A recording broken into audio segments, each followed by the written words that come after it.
You're listening to the Tom Rowland Podcast. It's part of the Waypoint Outdoor Collective.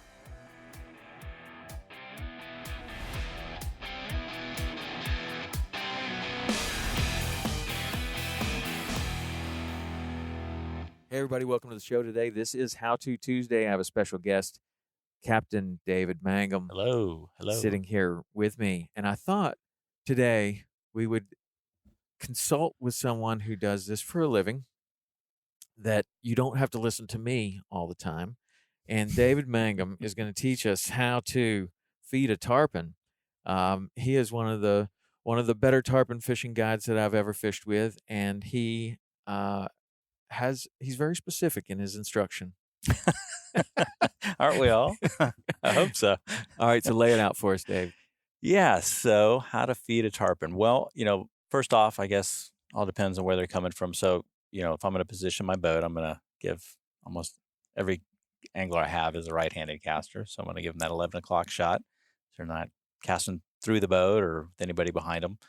A lot of times with our fishing, we don't see the fish from a super long distance away. And, honestly, I don't want to make a super long cast to a tarpon. A lot of times, if you have a cast of fish that is coming in, we can see them 100 feet away. I don't want to make a 70-foot cast, because from the moment you let that line go, if that fish deviates just a hair left or right, and this time it takes for that line to travel out their land, come tight, fish is off track, your fly. So I'd rather have my angler fish them at a shorter distance where they lay it down, and if need be, one big strip in, lift up and lay it back down. So I'd rather fish shorter. We can also control and see what's going on with that fly from a shorter distance away. I can watch the fly and the fish and their relationship and know what words to say to my angler. Strip faster, shorter, bump, faster. Maybe you remember that one. But in general, I'd say, with our fishing, a lot of times our water's not that clean, which is really a blessing if you know about tarpon fishing. So we fish closer, and we try. I would say, we're not leading the fish by, let's just say, call it 10 feet. To a lot of folks, maybe even in the Keys, they'll gasp at the 10-foot lead. But when in our dirtier water, let's say we have some muddy water, 10 feet, and we're going to throw it. If we have a little bit of a quartering fish, we want to go cross his path, or as they call it, fencing. Sometimes we do want to fence them. If we have dirty water, we can get away with it. We're going to go past his line of travel, so the fly's on the other side of the line of travel, and we're going to bring it into where that fish. I want the fly to be, when he gets about 5 feet from it, where the fish would actually have to run into the fly. If we never moved it, he'd have to go around it. So it's laying there, and I always try to put myself in the place of if I'm that little bait fish or fly, right? And I'm dead nuts right in the path of that fish, and I look over my shoulder. Oh my God, there's a tarpon.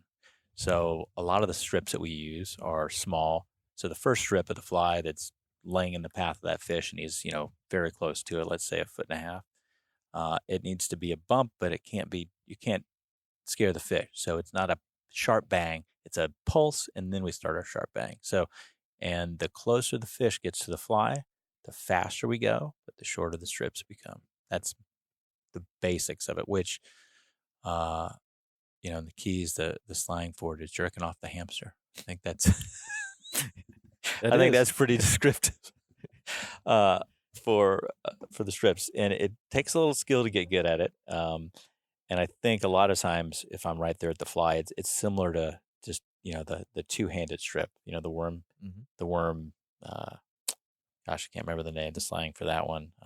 Doodling, I think a lot of guys call it. So where doodling is, you make your long cast, you put the rod under your arm, you do tiny circles with your hands to bring the fly line in. That fly swims continuously.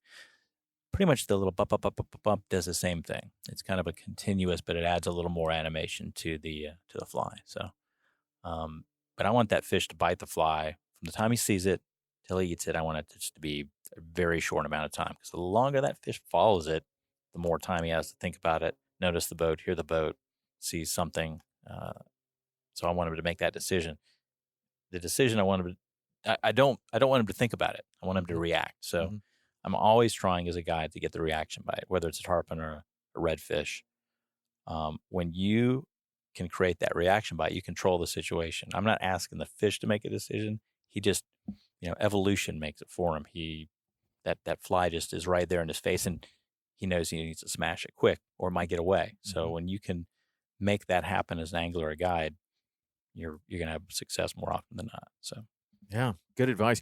The thing that really hit me the most, and I don't hear a lot of people say this, but it was one of the things that I really believe in the most is that when the fish is coming at you, you never want to throw here because all that has to happen is the fish moves this way and teeny you're little bit, totally out of the you're game. done. Yeah. And so I'm always like, "Well, throw," and when I say here, because you can't see what I'm saying, Right. is on the boat side of the fish. I don't want the fly on the boat side of the fish. I want the fly on the other side of the Always go fish. beyond him. Yeah, because The odds are just increased. if he deviates this way, you can strip in Yeah. towards the boat. Yeah. If he deviates the other way, you're still in the game. Yeah.